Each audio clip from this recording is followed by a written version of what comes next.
श्री साई सेवा प्रतिष्ठान आयोजित समाज प्रबोधनकार निलेश महाराज कोरडे यांनी हरिकीर्तनाप्रसंगी छत्रपती संभाजीराजांच्या धर्मरक्षणासाठी दिलेल्या बलिदानाचे दिले स्मरण। श्री साई सेवा प्रतिष्ठान कोपरगाव यांच्या वतीने श्री दत्त जयंती निमित्ताने समाज प्रबोधनकार निलेश महाराज कोरडे किल्ले शिवनेरी यांचे जाहीर हरिकीर्तन व भव्य भंडाराचा कार्यक्रम मोठ्या उत्साहात शनिवार दिनांक 14 डिसेंबर 2024 रोजी संपन्न झाला आहे।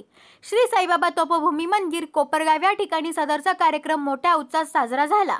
या प्रसंगी छत्रपती संभाजीराजे यांनी धर्मरक्षणासाठी स्वतःचे बलिदान दिले। हा प्रसंग समाज प्रबोधनकार निलेश महाराज कोरडे किल्ले शिवनेरी यांनी हरिकीर्तनाप्रसंगी सांगितला। हा प्रसंग सांगताना अंगावर अक्षरशः शहारे येत होते।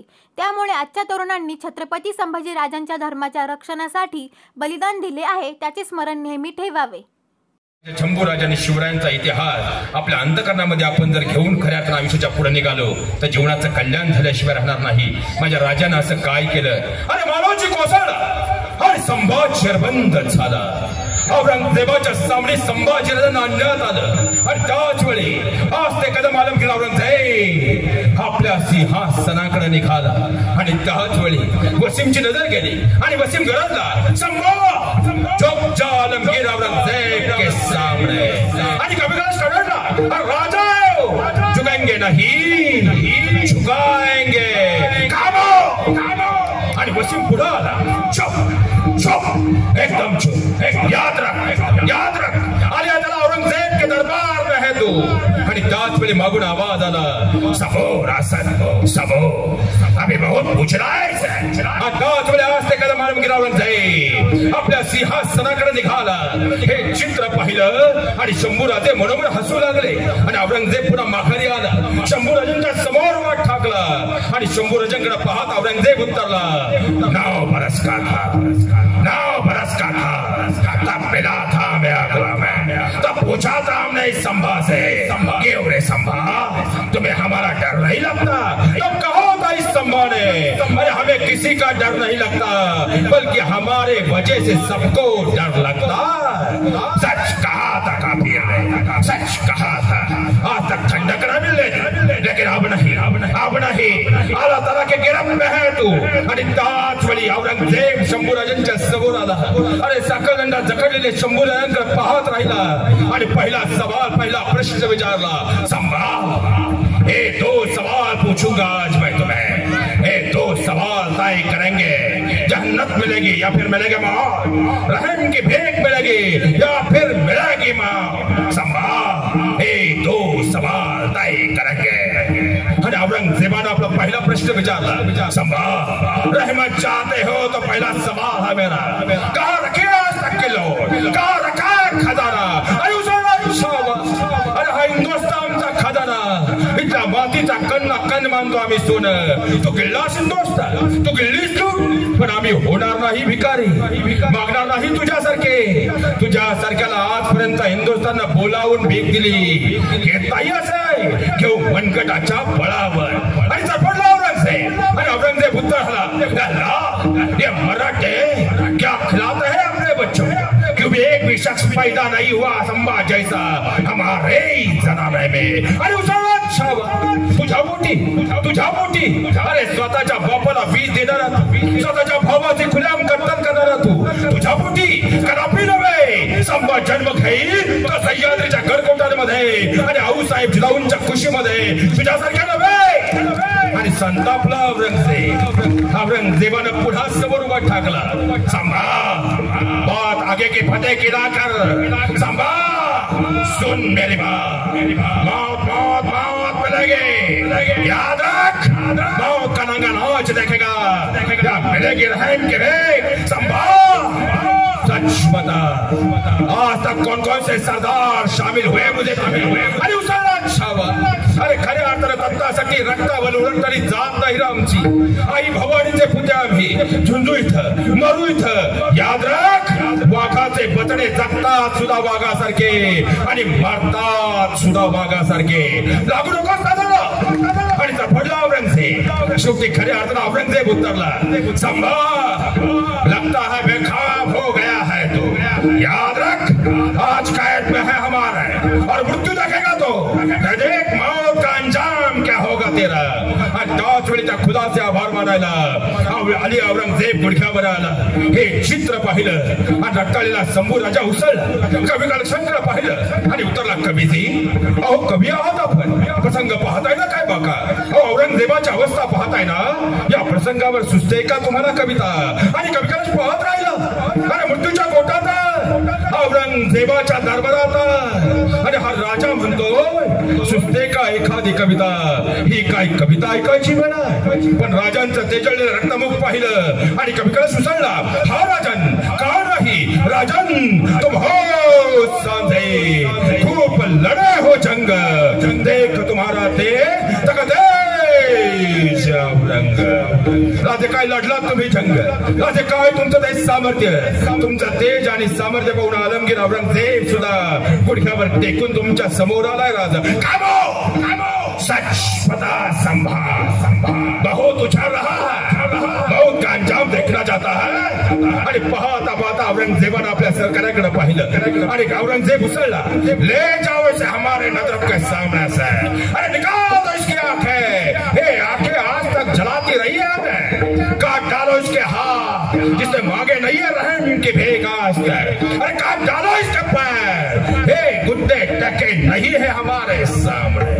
आणि पाहता पाहता वडबुद्रुक कोल्हापूरच्या वधसंभाकडे साखळ दंडाने जखडलेला माझ्या राजाला नेण्यात आलं. हा जणू काही वडबुद्रुक कोल्हापूरचा वधसंभ हजारोंच्या संख्येने नटला होता. पाहिला या महाराष्ट्राच्या रणसूर्याचा खऱ्या अर्थाने जन्माला आलेला वाह कसा ज्याने औरंगजेबाला सुद्धा नाचवलंय आणि तेही अगदी थैथया. पाहता पाहता एक एक पाऊल पडत होतं. गांजना चढलेले साखळ दंडाने वेढलेला शंभू राजा आज मात्र उग्र रूप धरून जणू काही वाघाची पोलादी छाती घेऊन पाहता पाहता एक एक पाऊल मात्र पुढे टाकत होता. आणि त्याच वेळी आता सजेचा पहिला अंमल सुरू व्हायचा होता. सजा होती, डोळे काढायची. दोन हापसी लालमुंद रक्त सळ्या दुरांच्या रेषा हवेत सोडणाऱ्या आणि दोन्ही हापसी आता वेगाने एक एक पाऊल पुढे टाकू लागले. राजांची नजर गेली साखळदंडा जखडलेला माझा राजा, पण तही पाहत राहिला. डोळे जाणार आता ज्या डोळ्यांनी आजपर्यंत केल्या होत्या मावळ्यांना इशारती, ज्या डोळ्यांनी आजपर्यंत घेतलं होतं भव्य अस्मितेचं दर्शन, ज्या डोळ्यांनी आजपर्यंत घेतलं होतं आऊसाहेब बाबासाहेब मासाहेबांचं दर्शन, ज्या डोळ्यांनी आजपर्यंत दिला होता विश्वास आबासाहेबांना स्वराज्याचा मुकुटमणी अवैध राहील. डोळे जाणार आता आणि त्याच वेळी राजांनी डोळे घट्ट मिटले. दोन्ही हापसी वेगाने पुढे येऊ लागले. पण त्याच वेळी राजांचे नेत्र उघडले आणि तो खऱ्या अर्थाने लाभा डोळ्यांचा वाहिला आणि दोघाही हापसांनी बाजूला असताना सळ्या फेकल्या. हापसी बाजूला झाले आणि औरंगजेब उसळला. आगे निकलना होगा, आगे निकलना होगा, आगे. आणि पुन्हा दोन हापसी हातात त्यातलं त्या सळ्या घेऊन पुढे निघाले. पाहता पाहता राजांच्या समोर आले आणि जणू काही देवता स्तब्ध झाल्या. सह्याद्री शांत झाला आणि सह्याद्री विलगापणे काय होणार पाहू लागला. दोनही हापसी वेगाने राजांच्या पुढे आले. पाहता पाहता राजांच्या नजदीक आले. साखळ दंडाने दखडलेला माझा राजा आणि दोन्ही सळ्या घुसल्या आणि मात्र क्षण दर्शनाचा अवकाश निघून गेले. वाता पुन्हा वारा वाहू लागला. दरबार स्तब्धपणे पाहू लागला.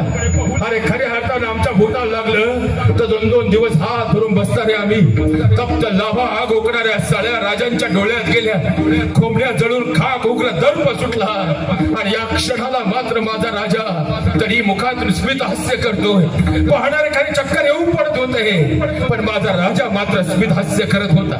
पुढचं बोलायला वेळ नव्हता कारण सजेचा दुसरा अंमल आता सुरू व्हायचा होता. दुसरी सजा होती जवान छाटायचा. पुढा दोन हापसी हातामध्ये सांडशी लखतनी नंगी तलवार घेऊन पुढे निघाले.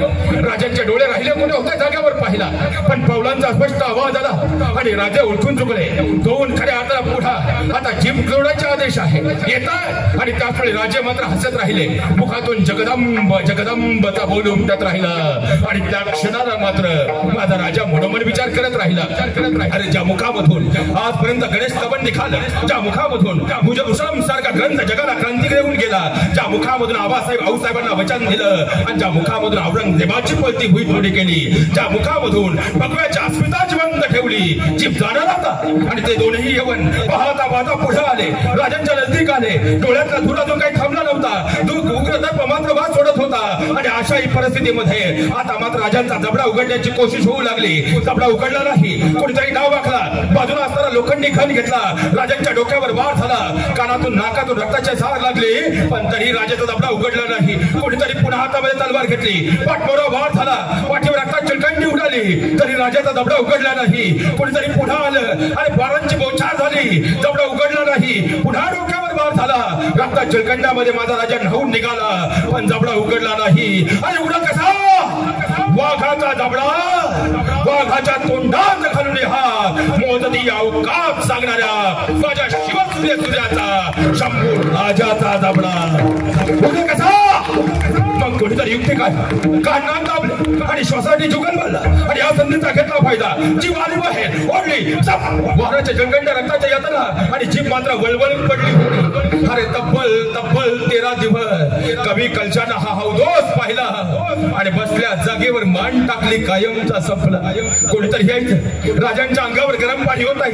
कोणीतरी यायचं, बोकड सोलावाचं राजांचं कातडं सोललं जायचं. कोणीतरी यायचं, रहम के भेग भेग भेग म्हणत पाहता पाहता मिठाचं पाणी अंगावर टाकून जायचं. कोणीतरी यायचं, हाताची बोटं छाटून निघून जायचं.